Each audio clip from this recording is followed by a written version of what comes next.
没错，我们在关系互动的过程当中，你明明是关心，但是在互动当中总是用负面的方法哈。我一个朋友，他就曾经有一个很经典的案例。那我朋友他的爸爸明明是希望你多穿一点衣服，不要感冒了啊。他常常又讲一句话说：吃药不用钱吗？啊，看医生不花钱的吗？啊，弄得很生气，对不对？明明是转了好几个转弯才能够感觉到他的关心哈，这个很难受哈。我也是那种我脑袋没有那么容易转弯的哈，我要努力的分析出他的关心，这点真的太难了。我慢慢的跟先生研究啊，有几个练习的这个方法跟策略哈。还有一点是吧？还有第三点啊，我们现在讲第三点，怎么样采取实际的行动来解决我们这个沟通负面的这个或思考负面的这样子的一个情况哈的语气表达哈。我们第三点的策略就是用实际的仪式来强化这个庆祝的内容。怎么说呢？自然而然，如果我们没有把住我们的心思意念，我们很容易就抱怨责怪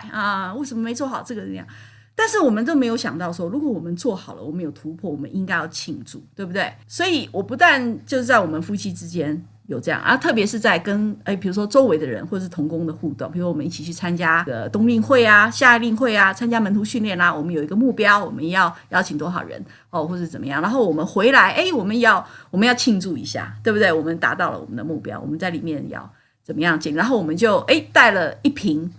红酒或香槟带了一些杯子，然后我们要每个人倒一点，然后举杯庆祝，对不对？我们就去强化我们的这个关系的连接，我们就去正面的去感恩，去庆祝，去享受那个快乐的正面的情绪，说我们努力，我们有突破，我们有达到目标，我们应该为此欢喜快乐。好，所以不是只是说也许我们在结婚的周年啦，我们在Thanksgiving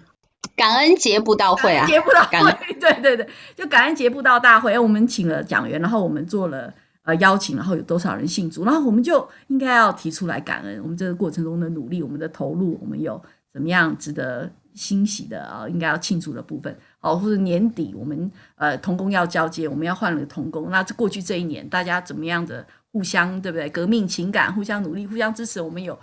这看到其他同工的付出，我们就是值得感恩。所以透过这个预备举杯庆祝为了这个习惯的建立我还跑去 Trader Joe 那时候我们城市没有 Trader Joe 跑去其他城市的 Trader Joe 买了一箱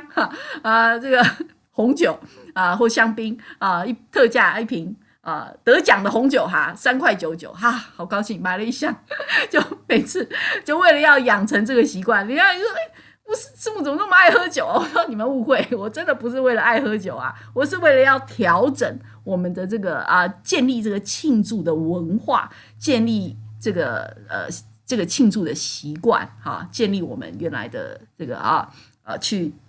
调整过来。真的我发现不只是我们之间，我们夫妻之间也是在同工之间，他们也开始有时候不用带动一带动1-2次之后，他们就自己来了，自己庆祝，自己感恩，自己互相去看到这个正面成长进步的部分。对，所以我们把这个用这个仪式化的过程来建立这个正面庆祝这个喜乐的这个的习惯。求你用我做你